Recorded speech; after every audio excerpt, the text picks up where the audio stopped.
আজকে আমরা ঠাকুরের লীলা চিন্তন এটা নিয়ে অবতার তত্ত্ব আগের সপ্তাহে আলোচনা করছিলাম, সেটা নিয়ে আবার একটু আমরা চিন্তা ভাবনা করবো।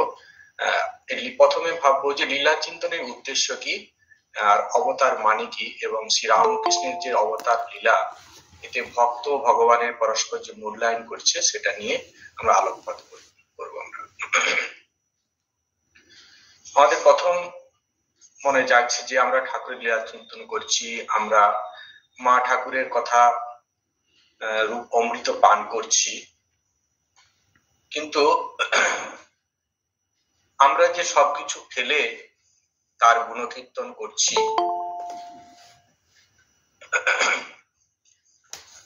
এর উদ্দেশ্য কি? কারণ আমরা উদ্দেশ্য বা কারণ ছাড়া কোনো কাজই প্রবৃত্ত হই না। আমাদের এই আলোচনাতে আসার কারণ আমরা এই যন্ত্রণার জীর্ণ জীবন থেকে বেরিয়ে আসতে চাই, আমরা একটু শান্তি পেতে চাই। সংসার দশায় এসে মায়ার কবলে আমরা আষ্টে পিষ্টে বাঁধা হয়ে গেছি। এর ফলে এই সংসারে সমস্ত অপগুণগুলি আমার সত্য স্বরূপের উপর আবরণ সৃষ্টি করছে। বয়সের সঙ্গে সঙ্গে সেই অজ্ঞানের আবরণ এটি ধীরে ধীরে বাড়ছে এবং গাঢ় থেকে গাঢ়তর রূপ ধারণ করছে। যখন আমরা মাতৃগর্ভে ছিলাম, এই ছোট্ট পরিসর আমার জন্য খুব কষ্টদায়ক হয়ে পড়েছিল। দিনের পর দিন প্রভুর কাছে হাত জোড়ো করে বিনতি জানিয়েছিলাম, প্রভু আমাকে এই ছোট্ট পরিসর থেকে, এই আবর্জনাপূর্ণ পরিবেশটি থেকে মুক্ত করে দাও। আমি কথা দিচ্ছি সারা জীবন ধরে তোমার নামও কীর্তন করে যাব। প্রভু আমাদের কথা মেনে নিয়েছেন, মাতৃগর্ভ থেকে আমাদের মুক্ত করে দিলেন, কিন্তু আমরা এই সংসার দশায় আকৃষ্ট হয়ে প্রভুকে ভুলে গেছি। তাই তো দিনের পর দিন আমরা বাইরের ব্যক্তি ও বস্তুর উপর আমাদের সম্পর্ক বাড়িয়ে চলছি। এদের সঙ্গে সম্পর্ক আমার জন্মের আগেও ছিল না, আর মৃত্যুর পরেও থাকবে না। তবুও এই যে ফলস আইডেন্টিফিকেশন, এটি আমাদের জীবনটিকে আরো বিপর্যয়ের মধ্য দিয়ে নিয়ে যাচ্ছে। নানা দুঃখ কষ্টে ভরে যাচ্ছে আমাদের জীবন। আমাদের সংস্কারচ্ছন্ন মন নিরন্তর উচ্চ সাধনায় নিজেকে লীন রাখতেও পারে না। প্রকৃতি আমাদের সবসময় পলবনের দিকে টানছে। তাই সাধক প্রভুর কাছে আকুতি জানাচ্ছে, কলুষ কলঙ্কে ভরা আবরিত এ হৃদয়, মোহে মুগ্ধ মৃত পায় হইয়াছি দয়াময়, মৃত সঞ্জীবনী দানে শোধন করিয়া লও। প্রভু সংসারের অনল কুণ্ডে আমার মন প্রাণ সবকিছু ঝলসে গেছে। এই জগৎ সংসারে ভোগ করবো ভেবেছিলাম, কিন্তু প্রভু আমি নিজেই ভুক্ত হয়ে গেছি। এই অসহনীয় জ্বালা থেকে আমি রেহাই পেতে চাই প্রভু। আমি এই সংসারের মায়া মোহতে বদ্ধ হয়ে মৃত প্রায় অবস্থা। এই হলো জীবের আকুতি। প্রভু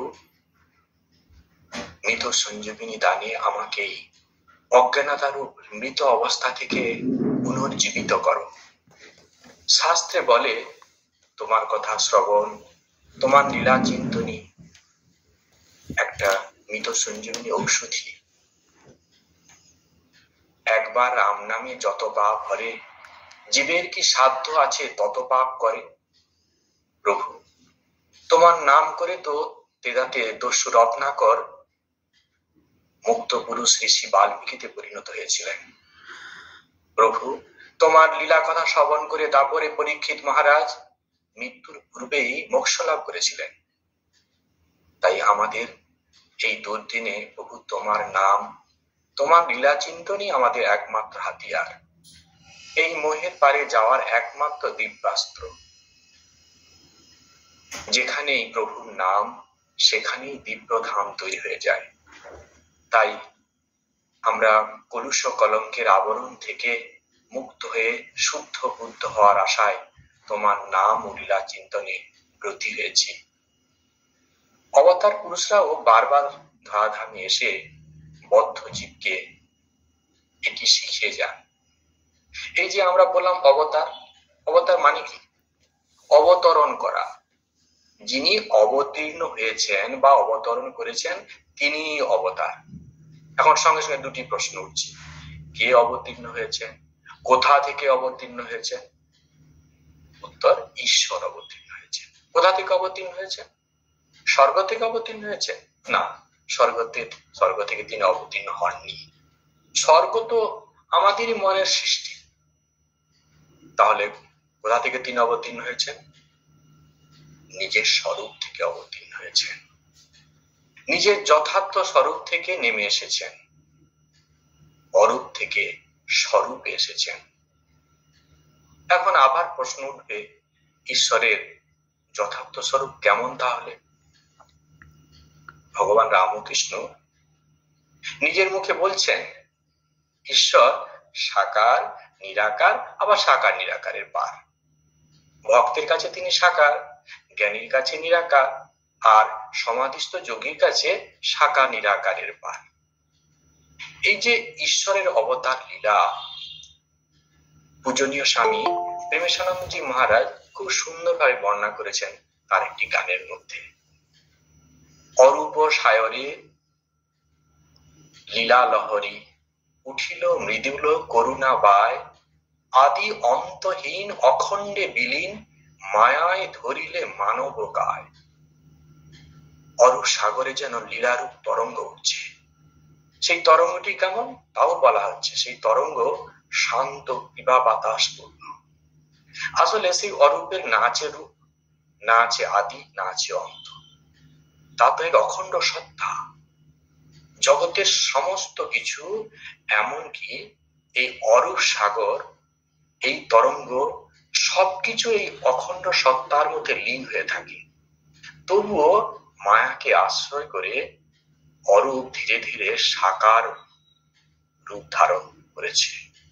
জীবের দুঃখে কাতর হয়ে মানব শরীর ধারণ করেছে। এই হলো অবতার। আরো সুন্দর করে বলতে গেলে বলতে হয়, অরূপ মানে তো নিরাকার, সেই আদি অন্তহীন অখণ্ড নিরাকার সত্তা। সাগরে লীলা লহরী উঠল, এর দ্বারা সাগরের গুণধর্ম বোঝানো হচ্ছে, অর্থাৎ সগুণ। সগুণ নিরাকার ব্রহ্ম, অর্থাৎ সেই নির্গুণ নিরাকার সত্তা থেকে সগুণ নিরাকার সত্তা, আর সেখান থেকে সগুণ সাকার ঈশ্বর। ঈশ্বর মানব শরীর ধারণ করে জগতে অবতীর্ণ হয়েছেন, এই হলো অবতার। ঠাকুর বলতেন, জহরি জহর চেনে, অবতারকে চিনতে হলে সাধন ভোজন চাই। ভক্তির আতিশয্যে ভক্তেরা তাকে অবতার বলে ঘোষণা করে ঠাকুর বলতেন, কেউ ডাক্তারি করে, কেউ থিয়েটারের ম্যানেজার, এখানে এসে অবতার বললে এরা মনে করে অবতার বলে আমাকে খুব বাড়াবে। কিন্তু ওরা অবতার কাকে বলে এর বোঝেটা কি? অন্তর্যামী শ্রী রামকৃষ্ণ অপরের মনের কথা, মনের ভাব বুঝতে পারতেন। তা সত্ত্বেও সাধারণ মানুষের মতো নবাগত ভক্তকে প্রথম দর্শনে বা একটু ঘনিষ্ঠ হওয়ার পর সহসা জিজ্ঞাসা করতেন, আচ্ছা আমাকে তোমার কি মনে হয় বলো দেখি। তিনি একথা সবাইকে জিজ্ঞাসা করতেন না, কেবল যাদের আগমনের বার্তা তিনি মায়ের কাছে আগে পেয়েছেন, যোগ দৃষ্টিতে তিনি জেনেছেন, তাদের মূল্যায়ন করবার জন্য এইসব প্রশ্ন, এইসব কথা তিনি জিজ্ঞাসা করতেন। বিভিন্ন ব্যক্তি বিভিন্ন উত্তর দিতেন। কেউ বলতেন আপনি যথার্থ সাধু, কেউ বলতেন যথার্থ ঈশ্বর ভক্ত, কেউ বলতেন মহাপুরুষ, সিদ্ধ পুরুষ, ঈশ্বরের অবতার, স্বয়ং শ্রী চৈতন্য, কেউ বলতেন সাক্ষাৎ শিব, কেউ বলতেন ভগবান, ইত্যাদি ইত্যাদি। শিশি ম কে ঠাকুর একদিন জিজ্ঞাসা করেন, আচ্ছা আমাকে তোমার কি বোধ হয়, আমার কয়ানা জ্ঞান হয়েছে? উত্তরে শ্রীম বলেন, আনা এ কথা বুঝতে পারছি না, তবে এরূপ জ্ঞান, প্রেম, ভক্তি, বিশ্বাস, বৈরাগ্য, উদার ভাব কখনো কোথাও দেখিনি। আর একদিন শ্রীম বলেন, আপনাকে ঈশ্বর স্বয়ং হাতে গড়েছেন, অন্য লোকেদের কলে ফেলে তৈরি করেছেন, যেমন আইন অনুসারে সবকিছু সৃষ্টি হচ্ছে। ঠাকুর শুনে হেসে বললেন, ওরে বলে কি রে? শেষে বলেন, মাইরি বলছি, আমার যদি একটু অভিমান হয়। ঠাকুরের অভিমান হচ্ছে না, তিনি যে অবতার পুরুষ, সেই জন্য তিনি বিন্দু মাত্র অহংকার প্রকাশ করছেন না। শ্রী শ্রী রামকৃষ্ণের আমিটা, এই অহংকারটা চিরদিনের জন্য মরে গেছিল। তিনি ছিলেন জ্ঞানাগ্নি দগ্ধ কর্মা। জ্ঞানাগ্নিতে তার সকল কর্ম, এমনকি আমিটাও পুড়ে ছাই হয়ে গেছিল। একটা দড়ি দগ্ধ হলে যখন পুড়ে যায়, পুড়ে ছাইয়ের আকার ধারণ করে, দড়িটা দেখা যায় মাত্র, কিন্তু তা দিয়ে কোনো জিনিস বাঁধা যায় না। এটাই হচ্ছে বাঁকা আমি। এই বাঁকা আমি নিয়ে তিনি ভক্তদের সঙ্গে লীলা বিলাস করতেন। হাজরার সঙ্গে ফষ্টি নষ্টি করবার উদ্দেশ্যে তিনি বলছেন, তুমি বলো কার কত সত্যগুণ হয়েছে? সে বললে, নরেনের 16 আনা আর আপনার 1 টাকা 2 আনা। জিজ্ঞাসা করলাম, আমার কত হয়েছে? বললে, তোমার এখন লালচে মারছে, তোমার 12 আনা হয়েছে। এখানে হিসাব করে তিনি বলছেন, নরেনের 16 আনা হয়েছে, আর নিজের 1 টাকা 2 আনা, মানে 16 দিয়ে 18 আনা, আর ঠাকুরের হয়েছে মাত্র 12 আনা। একদিন ঠাকুর কেশবকে জিজ্ঞাসা করলেন, আচ্ছা আমার কয় আনা জ্ঞান হয়েছে? কেশব সেন কিছুতেই কিছু বলতে চান না। শেষে বললেন, আমি কি কামারের দোকানে ছুঁচ বিক্রি করব? আপনার সন্দেহ আমি আর কি বলবো। কোনোবার ঠাকুর যখন জেদ ধরলেন, কেশব বাবু বললেন, আপনার 16 আনা জ্ঞান হয়েছে। ঠাকুর শুনে বললেন, আজ তোমার কথায় আমার বিশ্বাস হলো না। নারদ, সুখদেব এরা যদি বলতেন তাহলে একটু বিশ্বাস হতো। তিনি কি কেশবকে অপমান করছেন? না, তা ঠিক নয়। শুধু এইটুকু জানিয়ে দিলেন, যারা মান, যশ, ইন্দ্র সুখের জন্য বেঁচে আছে, যারা এইভাবে জীবন কাটাচ্ছে, তারা আধ্যাত্মিক অবস্থার কি বুঝবে? অবতারকে চেনা মুশকিল। গীতাতে জ্ঞান বিজ্ঞান যোগে ভগবান বলছেন, নাহং প্রকাশ সর্বস্ব যোগ মায়া সমাবৃতঃ মূঢ়াং নাভিজানাতি লোকমাম অজমব্যয়ম। আমি মূঢ় ব্যক্তি, বুদ্ধিহীন ব্যক্তিদের কাছে কখনো প্রকাশিত হয়। অজ্ঞ ব্যক্তিদের কাছে ভগবান প্রকাশিত হন না। সেখানে কি করেন? যোগ মায়া দ্বারা নিজেকে আবৃত করে রাখেন, এবং যেহেতু তিনি যোগ মায়া দ্বারা আবৃত করে রাখেন, তাই তিনি বলছেন কি, যে আমার সে অক্ষয় অব্যয়, আমার যে জন্মরহিত তত্ত্ব, আমার যে জন্মরহিত স্বরূপ, সেটা তারা জানতে পারে না। ভগবানের আসল যে রূপ কি, ভগবান কেমন, এর তত্ত্ব তারা কোনোদিন অবগত হতে পারে না। যোগ মায়া দ্বারা সমস্ত কিছুকে আবৃত করে রাখেন ভগবান। রাজবিদ্যা, রাজগুচ্ছ যোগে সেখানেও ভগবান আরেকটি সুন্দর বলছেন শ্লোক, সুন্দর শ্লোক, অবজানন্তি মাং মূঢ়া মানসিং তনুমাশ্রিতা পরম ভাবম অজানন্ত মম ভূত মহেশ্বর। অবজানন্তি, আমাকে জানতে পারে না। আমি যখন নররূপ ধারণ করে অবতীর্ণ হই, তখন এই অজ্ঞরা, এই মূর্খরা আমাকে অবজ্ঞা করে, জানতে পারে না আমাকে। কেন? মাং পরম ভাব অজানন্ত, আমার যে পরম ভাব, আমার যে দিব্য সত্তা, ওরা তো জানতে পারছে না, ওদের ভুল কিছু নেই, ওরা তো জানতে পারছে না, তাই আমাকে অবজ্ঞা করে। আমি যে সর্বভূতের পরমেশ্বর, সেটি তারা বুঝতে পারে না বলেই আমাকে অবজ্ঞা করে, আমাকে মানুষের শরীর মাত্র ভাবে। শুধু কঠোপনিষদে বলছেন, ঋষি, ভগবানকে লাভ করা এত সহজ নয়। ঈশ্বরকে লাভ করা, সেই পরম তত্ত্বকে জানা, তার কৃপা ছাড়া হয় না। ন অয়ন্মাত্মা প্রবচনেন লভ্য, ন মেধয়া, ন বহুনা সুতেন, যেমন বৈশ্য বৃণুতে তেন লভ্য, তস্মিন আত্মা বিবৃণুতে তনুষা। অয়ম আত্মা, এই যে আত্মা, প্রবচনের লভ্য, পাণ্ডিত্য দ্বারা, বেদ অধ্যয়নের দ্বারা লাভ করা যায় না। ন মেধয়া, বিচার বুদ্ধি দ্বারাও লাভ করা যায় না। বহু না শ্রুতে, অনেক জায়গায় শাস্ত্র পাঠ শুনলাম, অনেক কিছু, তাতেও কিন্তু লাভ করা যায় না। এসো জম এব বিনুতে, এই আত্মা যাকে, যে সাধককে অনুগ্রহ করে, কৃপা করে, তেন লভ্য, তার দ্বারাই একমাত্র ঈশ্বর তত্ত্ব বোধগম্য হয়। তস্য এসো আত্মা শান্তনুষা বিবৃণুতে, তার নিকটে এই আত্মা নিজ প্রকৃতি প্রকাশ করে। ঈশ্বরের পরম যে তত্ত্ব, পরমাত্মা কি, সেই রকম মানুষের কাছে প্রকাশ করে, যার কাছে, যাকে তিনি কৃপা করেন। পাণ্ডিত্য দ্বারাও আত্মাকে পাওয়া যায় না, বুদ্ধি বিবেচনার দ্বারা তাকে পাওয়া যায় না, শাস্ত্র অধ্যয়ন দ্বারা তাকে পাওয়া যায় না। যাকে ঈশ্বর কৃপা করেন, যার প্রতি তিনি প্রসন্ন হন, একমাত্র তিনি সেই পরম তত্ত্বকে লাভ করতে পারেন।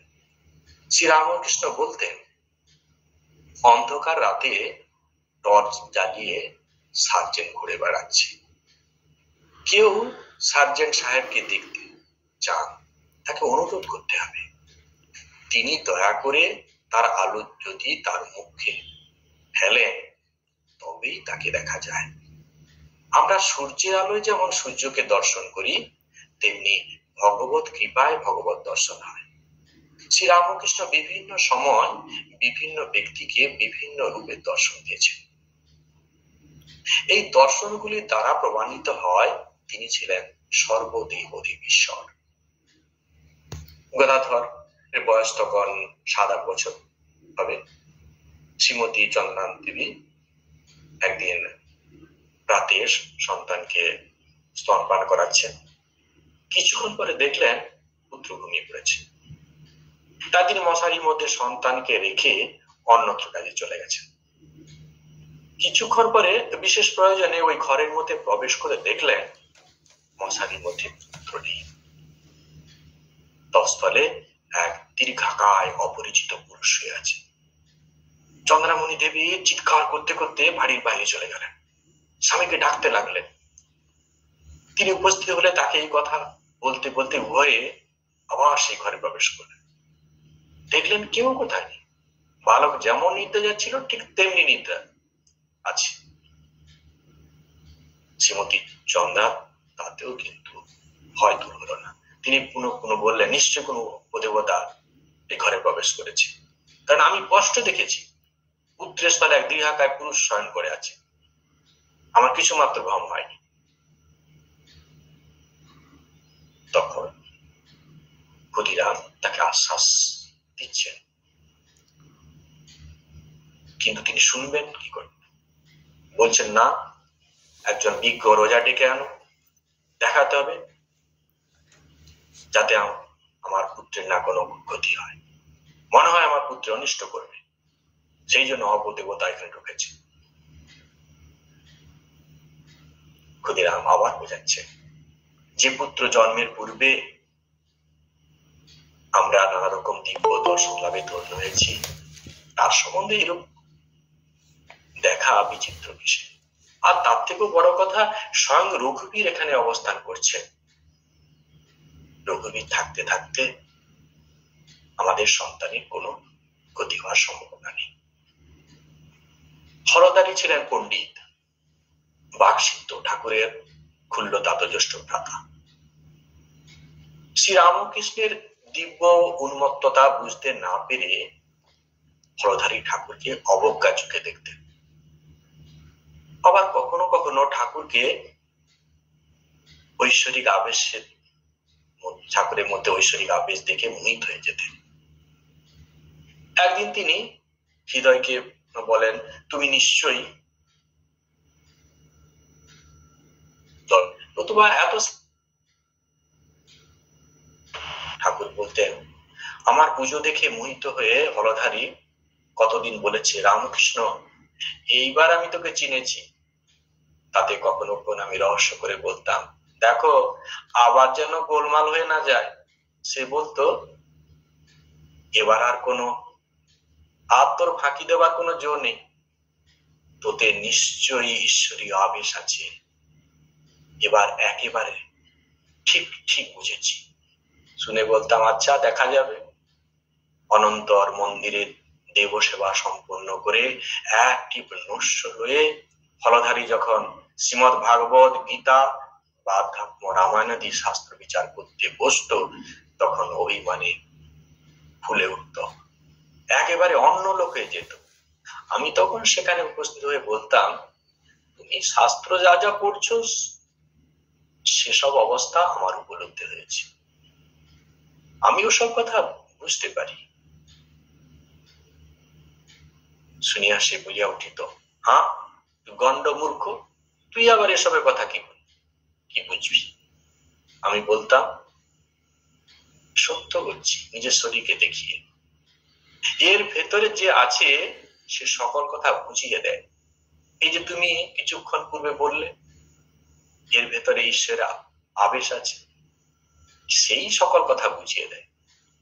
হলধারীর ওই কথা শুনে গরম হয়ে বলতো, যা যা মূর্খ কথাকার, কলিতে কলকি ছাড়া আর ঈশ্বরের অবতার হওয়ার কথা কোন শাস্ত্রে আছে রে? উন্মাদ হয়েছিস, তাই এইরূপ ভাবিস। হাসিয়া বলতাম, এই যে বলেছিলে আর গোল হবে না, সে কথা তখন শোনে কে? এইরূপ এক আধ দিন নয়, অনেক দিন হয়েছিল। পরে একদিন সে দেখতে পেল ভাবিষ্ট হয়ে বস্ত্র ত্যাগ পূর্বক বৃক্ষের উপরে বসে আছি আর বালকের ন্যায় মূত্র ত্যাগ করছি। সেদিন মধ্যে একবারে পাকা বিশ্বাস করলো আমাকে বঙ্গদত্ততে পেয়েছে। হলধারী একদিন ঠাকুরকে বলছেন, তামসী মূর্তির উপাসনা, এতে কখনো আধ্যাত্মিক উন্নতি হয়? তুমি ওই দেবতার আরাধনা করো কেন? ঠাকুর এই কথা শুনে তখন তাকে কিছু বললেন না, কিন্তু ঈশ্বর নিন্দার শ্রবণে তার অন্তর ব্যথিত হল। অনন্তর কালী মন্দিরে গিয়ে সজল নয়নে শ্রী জগন্মাতাকে জিজ্ঞাসা করল, মা, হলধারী শাস্ত্রজ্ঞ পণ্ডিত, সে তোকে তমগুণী বলে, তুমি কি সত্যি সত্যি ওইরূপ? অনন্তর জগদম্বার মুখে ওই বিষয়ে যথার্থ তত্ত্ব জানতে পেরে ঠাকুর উল্লাসে উৎসাহিত হয়ে হলধারীর নিকট ছুটে গিয়ে একেবারে তার কাঁধে চেপে বসে উত্তেজিত স্বরে বারংবার বলতে লাগে, তুই মাকে তামসী বলিস? মা কি তামসী? মা যে দ্বিগুণময়ী, মা শুদ্ধ সত্য গুণময়ী। ভাবিষ্ট ঠাকুরের ওই কথার স্পর্শে হলধারী তখন যেন অন্তরের চক্ষু স্পষ্টিত হতো। তিনি তখন পূজার আসনে বসিয়াছিলেন। ঠাকুর ওই কথার অন্তরের সহিত ঠাকুরের কথা স্বীকার করিলেন এবং তার ভেতরে সাক্ষাৎ জগদম্বা আবির্ভাব প্রত্যক্ষ করে সমস্ত ফুল চন্দন সব নিয়ে তার পাদপদ্মে ভক্তি করে অঞ্জলি প্রদান করলেন। কিছুক্ষণ পরে হৃদয় এসে তাকে জিজ্ঞাসা করলো, মামা, এই তুমি বলো রামকৃষ্ণকে ভূতে পেয়েছে, তবে আবার তাকেও পূজা করলে যে?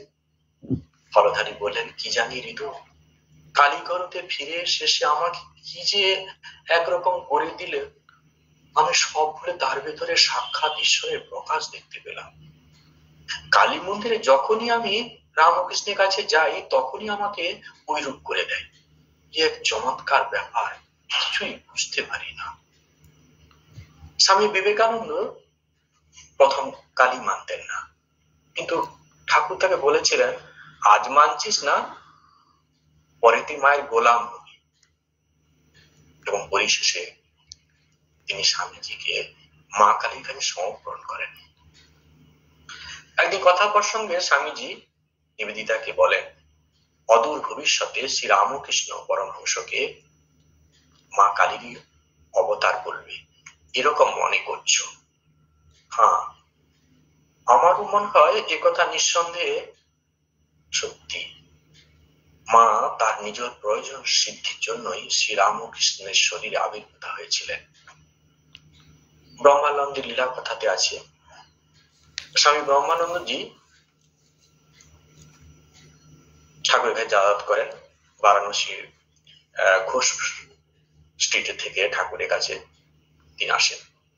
একদিন দুপুরবেলা এসেছেন, মা কালীর মন্দির বন্ধ, ঠাকুরকে বিশ্রাম করছেন। তো সেখানে মহারাজ গেছেন, ঠাকুর তখন বিছানাতে বসতে বলেন, তো মহারাজ বসেছেন। এরকম কথাবার্তা চলছে। একটু পরে ঠাকুর বলছেন, একটু পায়ে হাত বুলিয়ে দেন। তখন মহারাজ বলছেন, আমি বললাম, মশাই ওইটে মাফ করবেন, আমারই পায়েকে হাত বুলিয়ে দেয় তার ঠিক নেই, বেশ তো গল্প করছিলেন, গল্প করুন না। তথাপি ছানুনায়ে তিনি আবার বললেন, দে না, সাধু সেবার ফল আছে।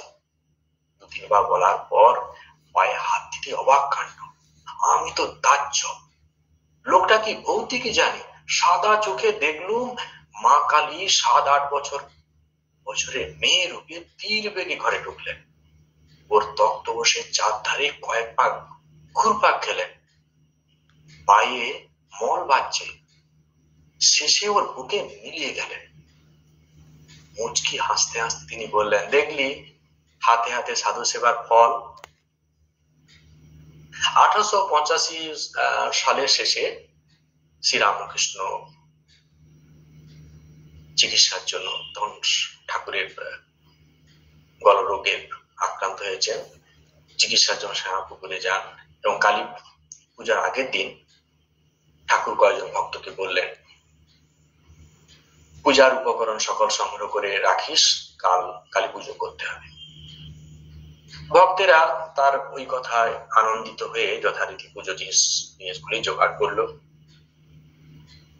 স্বামী সারদানন্দজি খুব সুন্দরভাবে বর্ণনা করছেন। ক্রমে সূর্যাস্ত হয়ে রাত্রি প্রায় 7টা বেজে গেল। ঠাকুর তখনও তাদেরকে পূজার সম্বন্ধে কিছুই বললেন না। অন্য দিবসের ন্যায় স্থিরভাবে শয্যায় বসে আছেন স্থিরভাবে।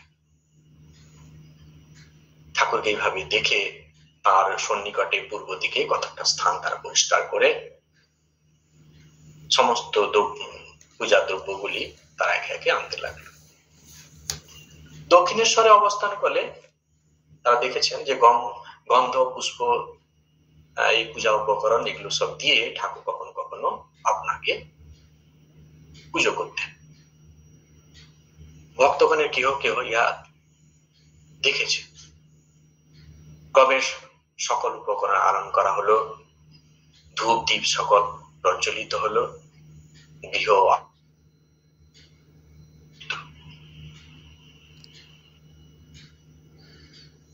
এটি দেখে ভক্তগণ এখন তার নিকটে পরিবেশন করলো এবং কেহ বা তার আদেশের প্রতীক্ষা করে এক মনে তাকে দেখতে লাগলো, আবার কেহ বা জগৎ জননী চিন্তা করতে লাগলো। এইরূপে গৃহটি এককালে নীরব। কতক্ষণ এইরূপ কাটলো। ঠাকুর কিন্তু তখনও স্বয়ং পুজো করতে অগ্রসর হওয়া অথবা আমাদের কাউকে ওই বিষয়ে আদেশ করা কিছুই না করে পূর্বের ন্যায় নিশ্চিত ভাবে বসে রইলেন। যুব ভক্তগণের সঙ্গে মহেন্দ্রনাথ, রামচন্দ্র, দেবেন্দ্রনাথ, গিরিশচন্দ্র প্রভৃতি প্রবীণ ব্যক্তি সকল উপস্থিত ছিলেন। তন্মধ্যে গিরিশচন্দ্রের মাসিকে পা জানা বিশ্বাস বলে ঠাকুর কখনো কখনো নির্দেশ করতেন। পূজার সম্বন্ধে ঠাকুরের এইরূপ ব্যবহার করতে দেখে তাদের অনেকে বিস্মিত হলেন। ঠাকুরের প্রতি অসীম বিশ্বাসবান গিরিশচন্দ্রের প্রাণে কিন্তু ওকে অন্য ভাব উদয় হলো। তার মনে হলো আপনার জন্য ঠাকুরের কালী পূজার তো কোনো প্রয়োজন নেই। যদি মনে করা হয় যে অহেতুক ভক্তির প্রেরণায় তার পূজা করার ইচ্ছা হয়েছে, তাহলে পূজা না করে এরূপ স্থির হয়ে বসে আছেন কেন? তবে কি তার শরীরে জীবন্ত প্রতিমা জগন্মার জগদম্বার পূজা করে ভক্তগণ ধন্য হবে বলে এই পূজা আয়োজন করেছেন?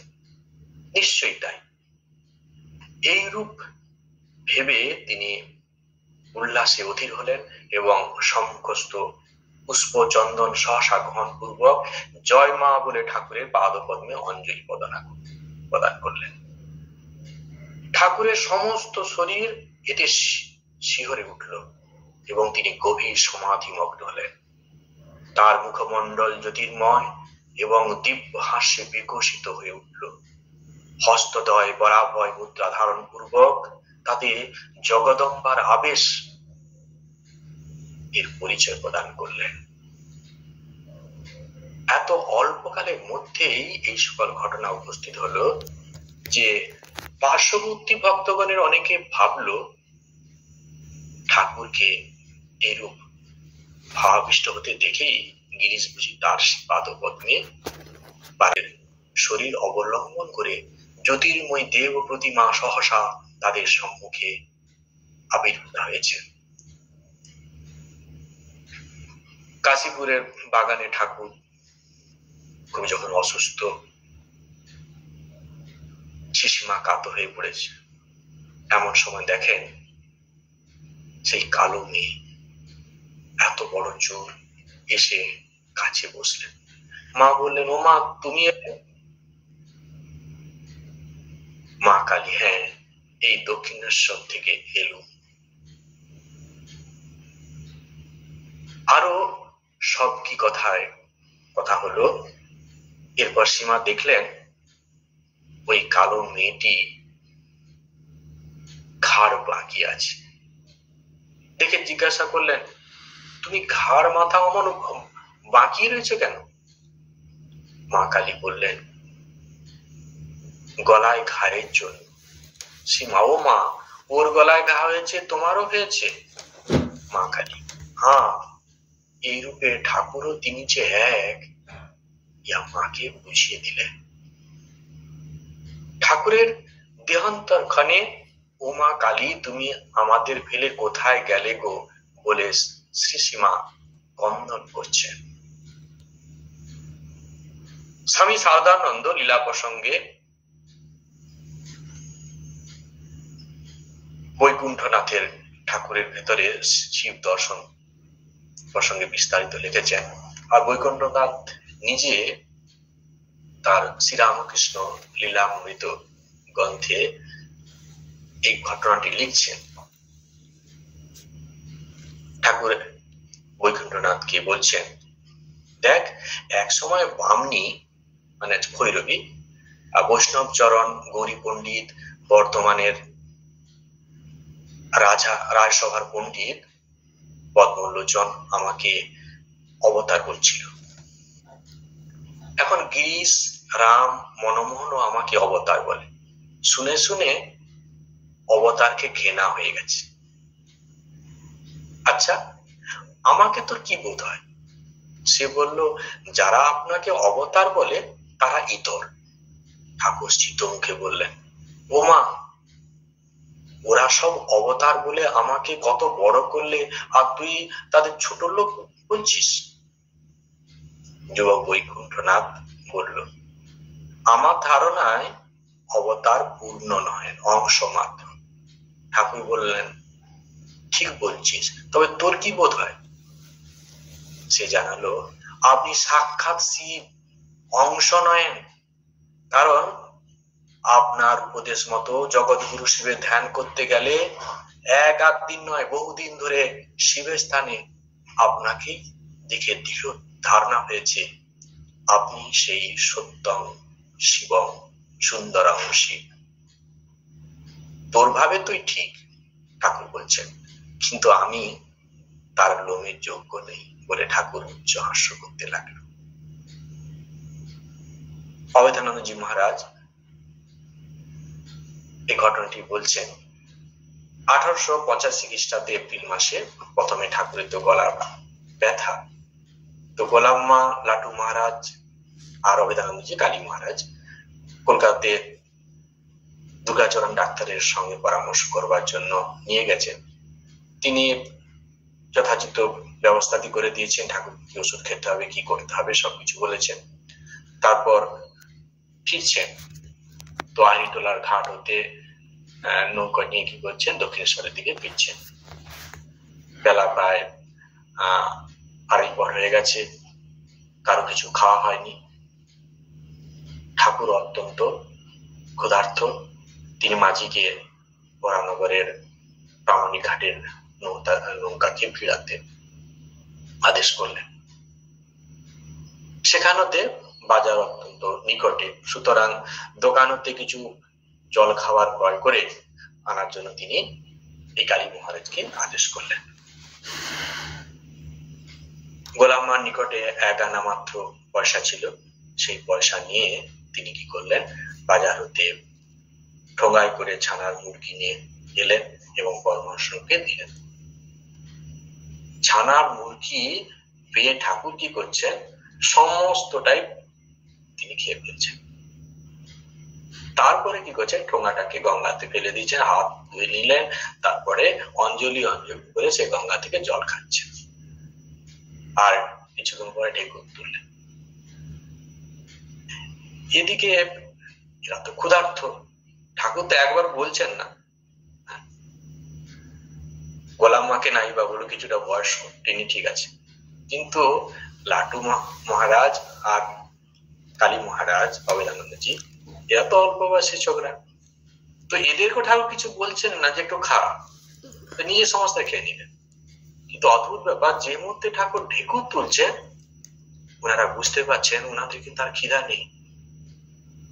এরপর ঠাকুর হাসছেন, আর এই ফষ্টি বাচ্চাদের সঙ্গে যেমন ফষ্টি নষ্টি করতেন, মজা করতে করতে তিনি দক্ষিণেশ্বর পৌঁছে গেছেন। তো এরা কিছুতেই বুঝতে পারছে না যে ঘটনাটা কি হলো। ঠাকুর বুঝিয়ে দিচ্ছেন যে তিনি সর্বভূতে আছেন, তার ক্ষুধা যে নিবৃত্তি হয়, জগৎ সংসারের সমস্ত কিছু সবারই ক্ষুধা নিবৃত্ত হয়ে যায়। সেই শ্লোক আছে, ওম প্রিয়তাং পুণ্ডরীকাক্ষং সর্বযজ্ঞেশ্বর হরি তস্মিন তুষ্টে জগৎ তুষ্ট প্রণীতে প্রণীতাং জগৎ। হে পুণ্ডরীকাক্ষ, সমস্ত যজ্ঞের হরি তুমি, তুমি প্রীত হও, তুমি তুষ্ট হও। তুমি যদি তুষ্ট হও, প্রীত হও, জগতের সমস্ত কিছুই তুষ্টি লাভ করে, প্রীত হয়ে যায়। অবৈধানন্দজি মহারাজ বলছেন, তস্মিন তুষ্টে জগৎ তুষ্ট, এই কথার মর্মার্থ সেদিন যেন ঠাকুর আমাদেরকে প্রত্যক্ষ ভাবে হৃদয়ঙ্গম করালেন। ঠিক এইরকমই একটি ঘটনা আমরা মহাভারতের মধ্যে পাই। ঋষি দুর্বাসার একদিন পাণ্ডবদের কাছে খবর পাঠিয়ে দিয়েছেন, আজকে আমি তোমাদের কাছে সেবা গ্রহণ করব। তো অদ্ভুত কথা, ঋষি তো দুর্বাসা ভীষণ ক্রোধী মানুষ, এদিকে তখন অলরেডি খাওয়া দাওয়া হয়ে গেছে, এই সময় মেসেজ এসছে আজকে তোমাদের আতিথ্যতা গ্রহণ করো। তো দ্রৌপদী কি করবে চিন্তা করতে পারছিল। তাদের যে অক্ষয় পাত্র ছিল, সেই অক্ষয় পাত্রের নিয়মই এরকম ছিল যে সেদিন যতক্ষণ যা যতজন খেতে চায় খেতে খাওয়াতে পারবে, কোনো অসুবিধা হবে না। কিন্তু একবার খাওয়া যদি কমপ্লিট হয়ে যায় তারপরে কিন্তু আর নতুন করে সেই পাত্র থেকে খাওয়া উৎপন্ন হবে না, অক্ষয় পাত্র। দ্রৌপদী বিপদে পড়লেন। এই অবস্থায় যদি চলে আসেন দুর্বাসা, আমাদের তো এমনি দৈন্যদশা, খুব কষ্টের মধ্যে দিন কাটছে, এই অবস্থায় যদি তিনি পৌঁছে যান তাহলে আমাদের জীবনে আবার বিপর্যয় আসবে। ভগবান কৃষ্ণের শরণাপন্ন হলেন, ভক্তের ডাক শুনে ভগবান চলে এসছেন। এসে ভগবান কৃষ্ণ বলছেন, দেখো তুমি তো আমাকে ডেকে পাঠালে, আমার ভীষণ ক্ষুধা পেয়েছে, আগে একটু খেতে দাও, তারপর তোমার কথা শুনো। আরেক কাণ্ড, আমি তো এই বিপদে পড়ে তোমাকে ডেকে পাঠিয়েছি আর তুমিও আর এসে একই কথা বলছো। বলছে প্রভু কিছুই নেই। বলছে দেখো না তোমাদের অক্ষয় পাত্র যদি কিছু পড়ে থাকে। না না প্রভু কিছু নেই, দেখো না ভালো করে। দেখলো না একটু সামান্য অন্ন আর একটু শাক আছে, ওটা নিয়ে আস নিয়ে আস। তো যে মুহূর্তে প্রভু খেলেন দেখলেন যে পাশে যে মেসেজ এসছে, ঋষি দুর্বাসা খবর পাঠিয়েছে, আজকে মধ্যে পেট ভরা আছে, আজকে আর আমরা আমার সশিষ্যে আর যাচ্ছি না, পরে কোনদিন আমি আবার তোমাদের কাছে যে সেবা নেব।